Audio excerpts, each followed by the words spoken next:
Die hemel getuig van die mag van God.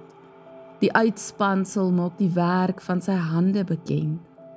Die een dag gee die berig deur aan die ander, en die een nag deel die kennis aan die volgende mee. Sonder spraak en sonder woorde, onhoorbaar is hulle stem. Tog gaan daarvan 'n boodskap uit oor die hele wêreld, en hulle taal bereik die uithoeke van die aarde. Vir die son is daar in die hemel 'n tent opgeslaan. As hy stralend begin om sy baan te volg, is hy soos 'n bruidegom wat uit sy slaapkamer kom.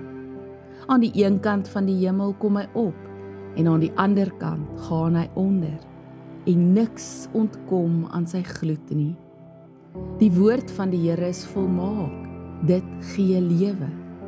Die onderwysing van die Here is betroubaar, dit gee wysheid aan die wat nog onervare is.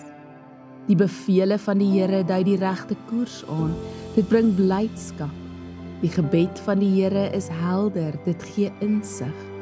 Die eise van die Here vir sy diens is goed, dit staan altyd vas. Die bepalings van die Here is reg, elkeen van hulle is regverdig. Hulle is kosbaarder as goud, selfs as baie goud.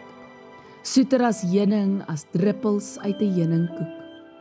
U dienaar laat hom daardeur leer. Wie dit alles onderhou, groot is sy beloning.